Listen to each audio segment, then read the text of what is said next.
You know, they said we could talk about it. They said that's what the grievance procedure was for. Well, maybe it don't always work that way. It probably doesn't work that way when some high-flying committee man refuses to try to make it work. Let's review for just a minute what Mike did. As you saw, he did just about everything wrong. He forgot the purpose of that Step 2 meeting. Or maybe he just never knew it. Mike figured that he was there to scold management and punish them. And let me assure you, that's not the purpose of a Step 2 meeting. But let's start at the top and go down the list. And this list applies to you management people as well. Here's a list of things you don't take into a Step 2 meeting. And Mike went into that meeting with all of them. Let's talk a little bit about each of them. Don't go into a meeting ill-prepared. You have to do your homework, with your wage agreement, with your witnesses, with arbitration cases that substantiate your case. Go into the meeting at your best, not hungover or with a chip on your shoulder. You're not there to have a crack at the big boss, as Mike put it. That won't get you anywhere at all. Don't go in expecting to punish the other side. Chances are they don't feel guilty of anything. They probably feel as righteous as you do about the whole business. Don't go into the Step 2 meeting without some sort of solution in mind. At least have the intention of finding a solution. That's what the Step 2 meeting is for, to find a solution. Don't lose control of your meeting. If you're ready, if you're prepared, you can stay in control of the Step 2 meeting. You can guide it to a successful conclusion.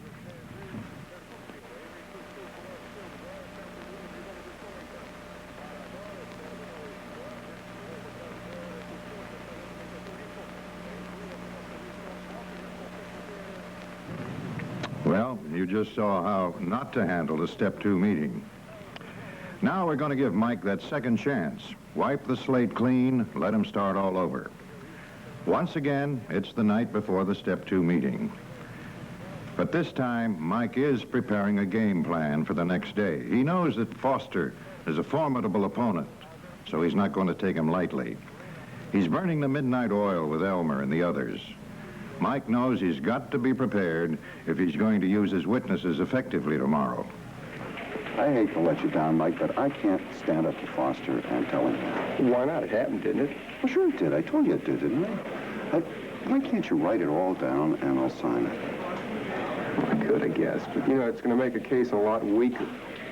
Foster can't ask a piece of paper questions. And it's going to help Elmer a lot more if you're there to speak in person. Come on, Walt, you can do it. I'm going to go, and I sure as hell ain't no speaker. Yeah, me too. Yeah, Frank, but you never do shut up. Sometimes I wish I could be like that, you know, just speak my piece, man. Damn the torpedoes, full speed ahead. You ain't afraid of Earl, are you? No, me and Earl get along pretty good, actually. It's just, well, you know, like I told you, I didn't say nothing about no classified work to him because who am I to tell a foreman what to do? Hey, you can tell him whatever you want. And he has to listen. Hey, just hold it down, all right? I mean, let's don't get each other upset. I mean, we're not going in there to start a brawl. Earl made a mistake, and that's all. It's our duty to call him on it. Hey, you mean we're not going to get a chance to tell him off? No, this is a Step 2 meeting. You're just going to go in and talk things out, man to man. And that's why I need you there in person, Walter. I mean, what you have to say can make the whole case. All we need are the facts, right?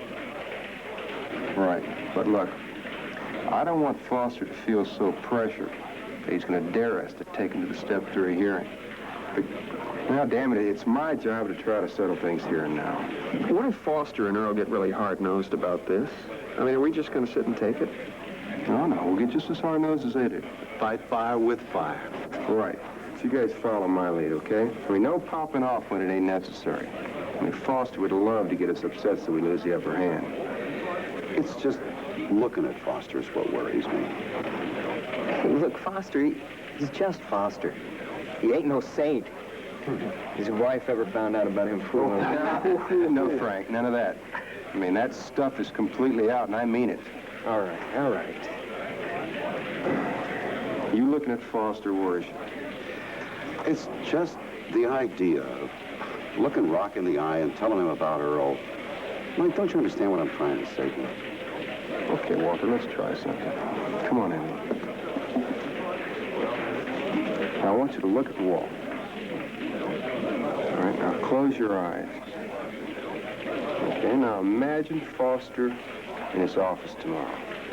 Okay. Got him? Yeah, behind his desk. Okay, now picture him sitting in nothing but his underwear. What? Go ahead. Just imagine that tomorrow you're going to go in and say 3 sentences.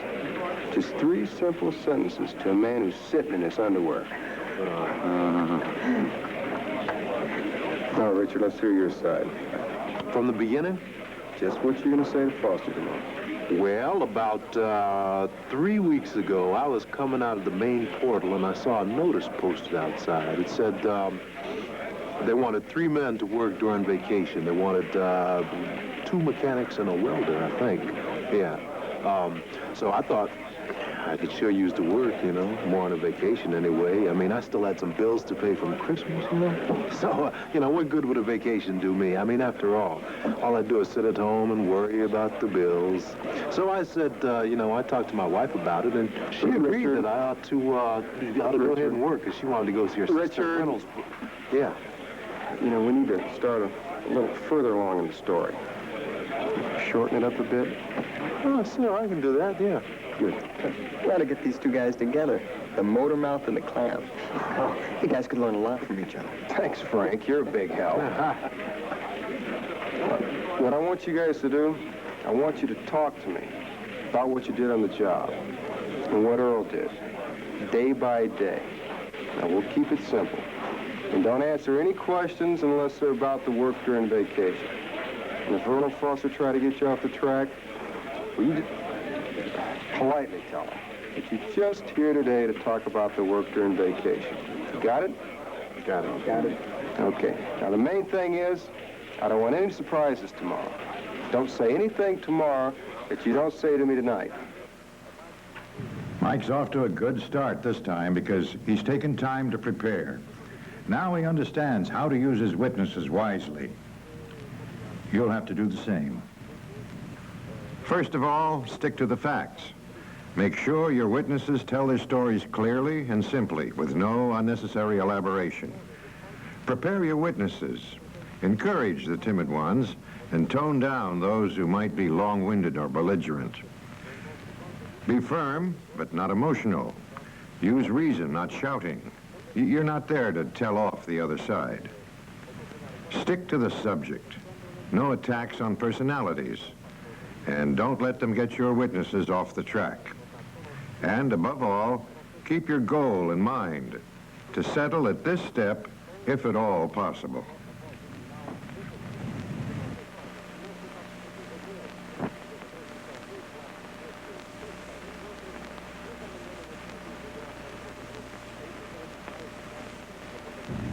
This is Mike's big day, the Step 2 meeting where he'll try to get a settlement of Elmer's grievance.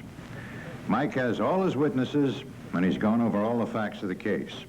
But more importantly, he's going into the meeting with one single goal right here in the front of his mind, to get the problem solved right here and now. To do that, the meeting has to be kept under control. Mike understands how important his committee man's job is, that it's vital to his union that he make every effort to settle the grievance at the earliest possible step and to keep it from moving on to Step 3 or to arbitration. Now, Mike's job is it's a lot like playing third base. He's got to stop the ball before it gets through and down the line for extra bases. Now, let's see how he does. Okay, Mike, what do you got for us today? Mr. Elmer Crawford's grievance. Elmer wants 10 days' pay because he should have been able to work during the vacation. Elmer, you've already had a vacation with pay. Now, why should the company pay you twice for work you didn't do? Hell, getting paid once ought to be enough for any man. Mr. Foster, you know, neither the union nor your company's got time for meetings that don't produce results. So what do you say? Can we just get on with it? Okay, go ahead. All right, first I'd like to run over the witnesses once more real quick so there are no surprises. Walter, Richard, and Frank are here to explain how they saw Earl performing classified work. Come on, Mike. You're making something out of nothing here. Hey, no, we're not, Earl. Look, we got a contract that's worked good for all of us, and it's been violated. And it's my job as mine committeeman to help protect the contract. Just like it's your job, Earl, to supervise us, and it's Foster's job to oversee the whole operation. Well, let's get it over with, huh? The sooner we get done, the sooner we can call your union people and set up a Step 2 meeting. Hey, Mr. Foster, you know as well as all of us that this is a Step 2 meeting. All right, the next would be a formal hearing. That's Step 3. Yeah. More paperwork. Earl, tell Flo to come into a little tape recorder so we can get things ready for Step 3, huh? Hey, that's not going to be necessary. You know, this is a Step 2 meeting. There's no verbatim transcripts. I mean, we're just here to talk, and I can't understand why we can't settle this whole thing today so we don't have to go on any formal hearings. I'd like that. Fat chance. We'll see. Let me tell you, this is the biggest bunch of trumped-up nonsense I've ever heard. So here's what I'm going to propose, Mike. Now, I've been down this road before. I know how much arbitration costs, and so do you. Now, you haven't got a case here. And if I had the time, I'd take it all the way to the Supreme Court just to make you look stupid. Now, Earl here tells me he worked in the entire 10-day period maybe 2 or 3 hours maximum. And I've got no reason to doubt Earl. Now, that's what they call de minimis. You see, I read the law books, too. And we posted notices of the vacancies. And Elmer never applied. Never even applied. So we can only assume that your grievant, Elmer, wasn't interested in working.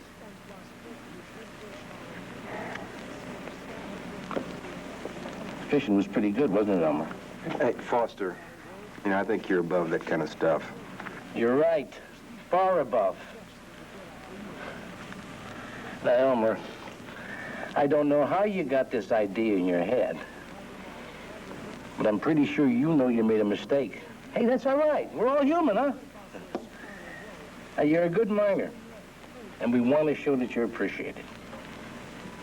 So we'll give you 2 days' pay, and let's just forget the whole thing, huh? No dice, Foster. Mike, why don't you let Elmer speak for himself? Okay. Elmer, it's okay, Mike. I'm sorry, Mr. Foster, but I believe you owe me 10 days' pay. Nice job, Duncan. Now, I suppose the next thing we're going to hear is the rest of you people backing up Elmer's belief that he's got 10 days' wages coming, huh? Yeah, well, we'll get to that in just a minute. But first, I think Elmer has something more. First off, I'd like to clear it up why it was I didn't sign up for that job when I saw it posted. And why was that? Because it said you needed 2 mechanics and a welder.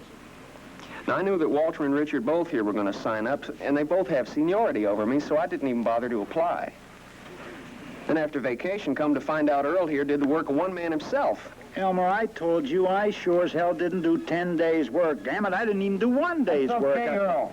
We're supposed to have an hour meeting. We've still got, hell, 3/4 to go. Hey, we don't need that much. Walter, how about you start things off? The preparation Mike did last night sure seems to be paying off. Things are going smoothly so far because the meeting is under control. Now, let's see how he's doing. Mike's got all his facts together, so it's just about guaranteed that he'll be able to control his emotions and the emotions of his witnesses.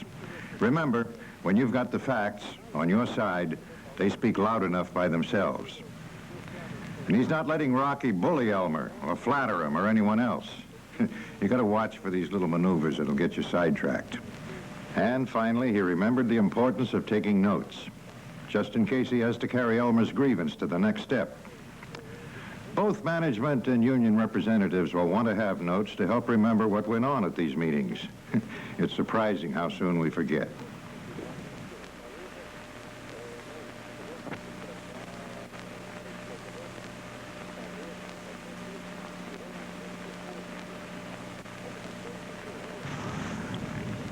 Mike's witnesses have done real well. Stuck to the facts, stuck to their stories.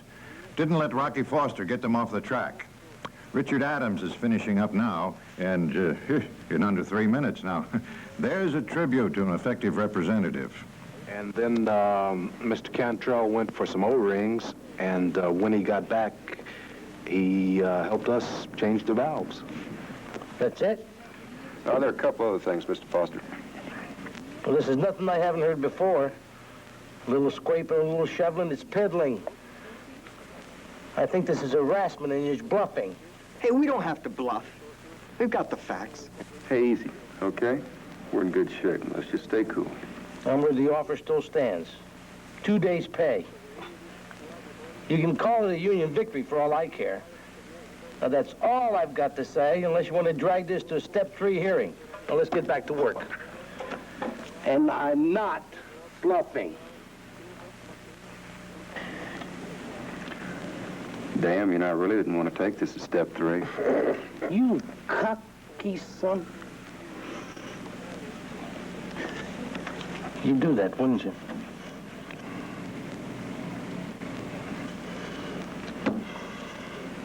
Lynette, what the hell are you doing here? I'm a witness, Mr. Foster. Foster, I was getting to that.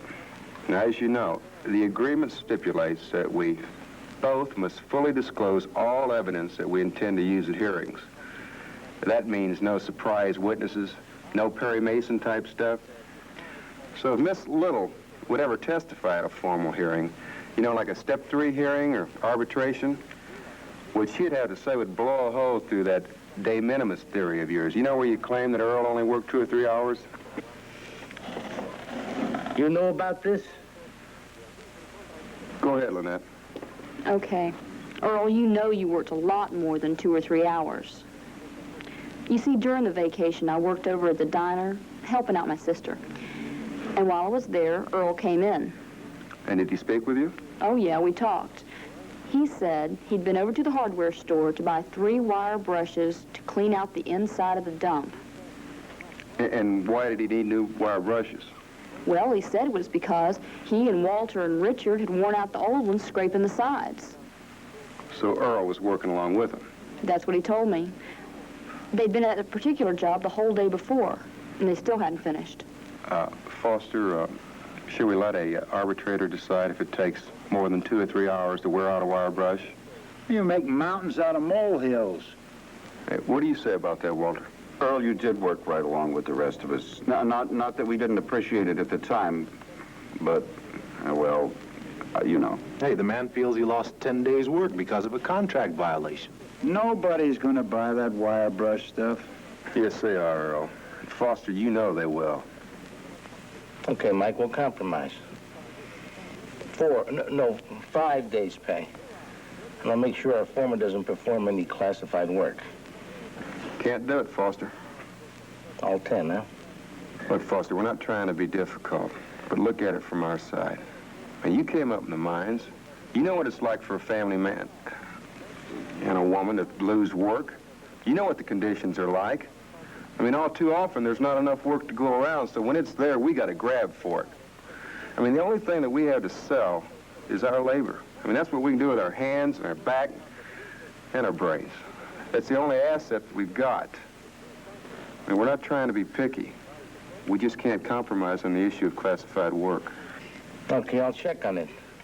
Let me make a couple phone calls. I'll get back with you in the morning. What time? Make it about 10 o'clock. I'll be there. Let's go. We got work to do. All right.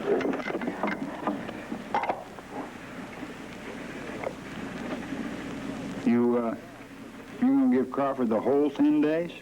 What do you think? 10 days' pay. Damn, Duncan is a smart cookie. I sure wish he worked for me. He does work for you. Yeah.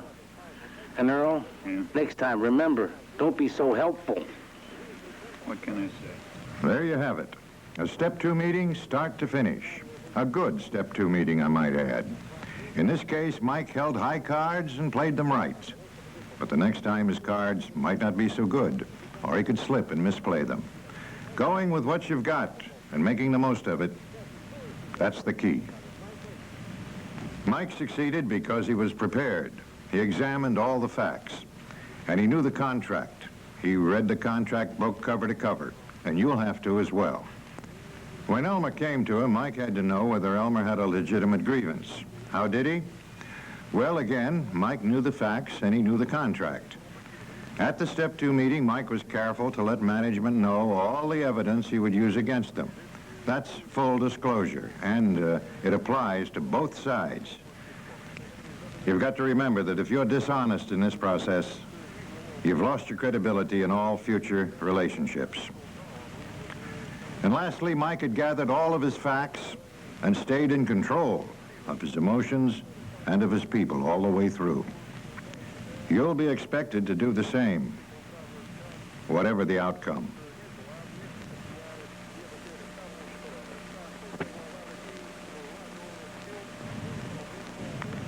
We've come a long way, you know, from the rule of chaos to the rule of order, from the rule of emotion to the rule of law.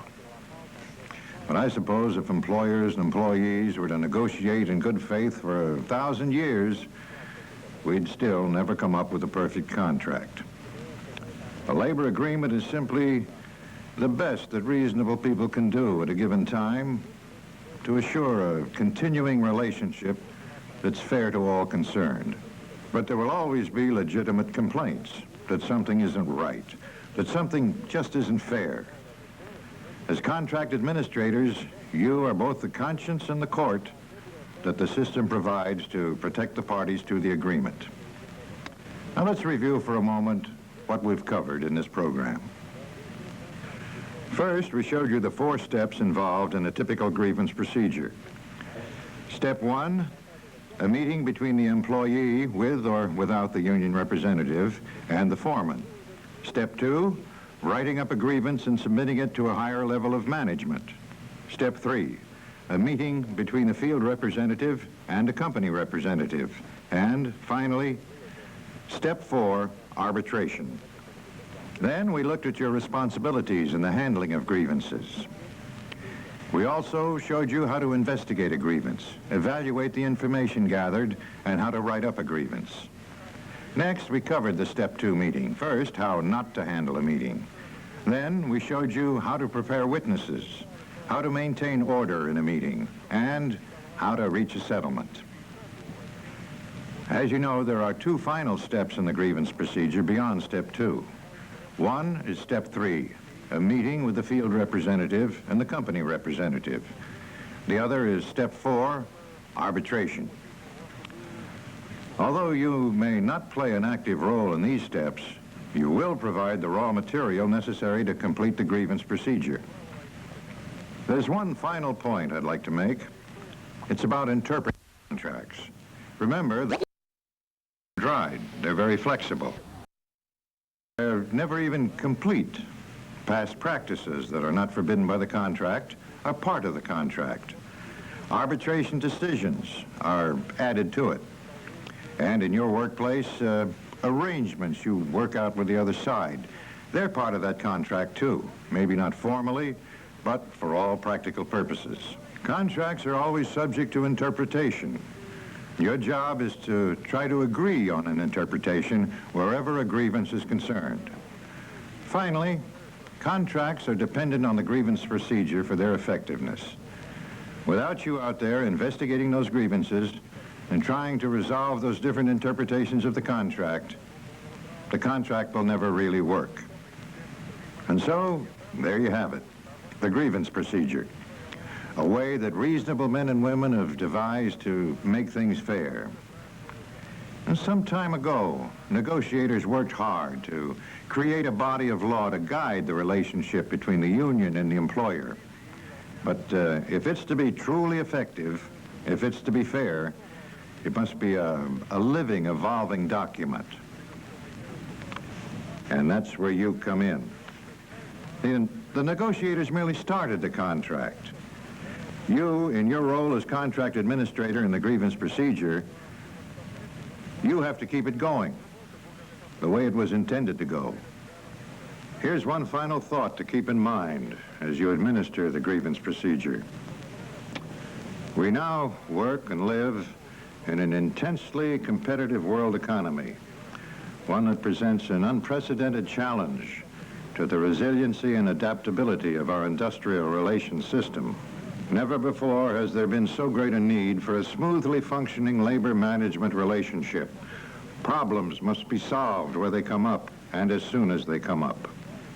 If the grievance procedure operates smoothly as well as equitably, the attention and energies of labor and management can be freed to tackle what may be the most urgent and promising issue of the day, the joining of their interests and talents in truly cooperative efforts to create workplaces which enhance the quality of working life and increase job security by improving the efficiency of the production process.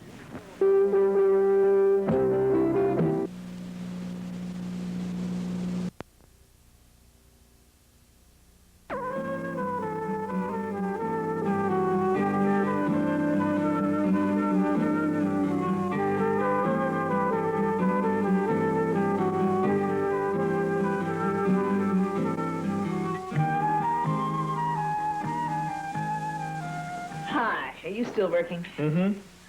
I'm just finishing writing up my opinion. Can't you let it go now and take a break? No. I promised I'd get the award to the parties by Friday. That won't be too long. Is this the case you heard yesterday? Mm-hmm. Discharged of a 20-year employee, shop steward. Company charged him with insubordination and fired him. 20 years. Whew. That's rough. I'd hate to lose my job after 20 years. Yeah. Company claims he deserved it. You know, there's one thing I don't understand. I thought you arbitrators say that discharge is the equivalent of capital punishment. Don't employees have the right to expect that they'll only be terminated as a last resort? In general, that's true. Now, the company would have to have some pretty strong arguments that there was no other alternative. You want me to tell you about the case? If it doesn't take too long, I've got some things to do. No, just 2 minutes. I'd like to hear what you think. I've already made my decision. Let me outline the case for you, laying out both sides, labor and management, and we'll see how you decide. All right. But only a few minutes. What did this shop steward do? Among other things, the company says he refused a direct order from supervisor. He was handling some union business when it allegedly took place. The union, on the other hand, argued that shop stewards have special protection under the law. Management's first witness was an assistant in the personnel department. She testified about how the grievance entered her office early one morning. Remember, this is management's side of the story. Damn it all, Mary. I just saw Gus outside, and he's still doing that temporary foreman's job. What kind of an operation are you running here anyhow? Slow down, Mac. What's the problem? For Christ's sakes, didn't I tell you he isn't supposed to do that work anymore? What the hell do you think that we have this contract for? Here it is in black and white.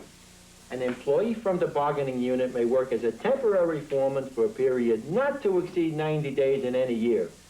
Gus's 90 days is up. If you don't switch him back, he's going to lose his seniority.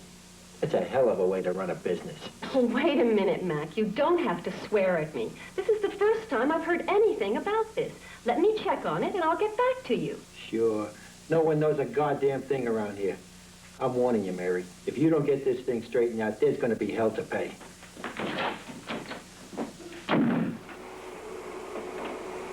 Hey, Gus, you got to clear out of here. What? You can't stay on this job anymore. Hey, Mac, I don't know. I was just finishing. I'm telling you to leave. What's going on here? Mac, what are you doing in this department? My job, buddy, my job. Hey, look at Blockhead. I happen to be here on official union business, so clear out. You know what's going on? Well, I'm not sure. Mac, you keep out of this. I'm the shop steward here, and we've got a clear contract violation. What are you talking about? The contract says he can't work for more than 90 days as a temporary foreman. He started working this job more than 3 months ago. His time is up. Oh, for Pete's sake, Mac, that means he can't hold his job for more than 90 working days. That's 90 days, Monday through Friday. That doesn't mean you're supposed to figure in Saturdays and Sundays. Well, you dirty son of a bitch. Mac. You're lying.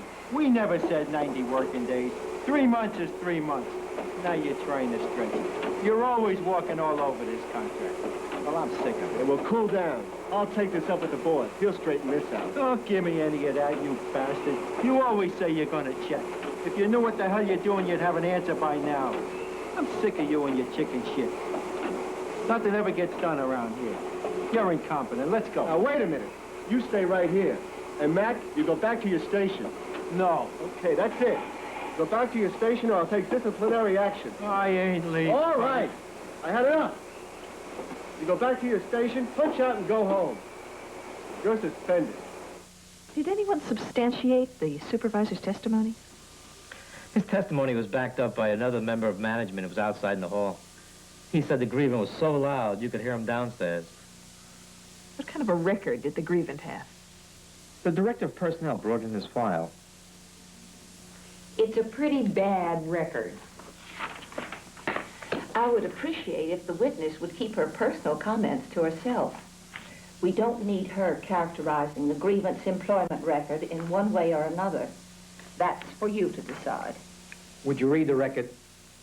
Within the past 3 years, failure to call in when he was absent from a shift, verbal warning, removal of notice on the company bulletin board without company approval, verbal warning, repeated failure to punch his own time card, written warning, unauthorized operation of company equipment, 1-day suspension, fighting, 3 days suspension. So the company now charged him with insubordination and suspended him. Yes.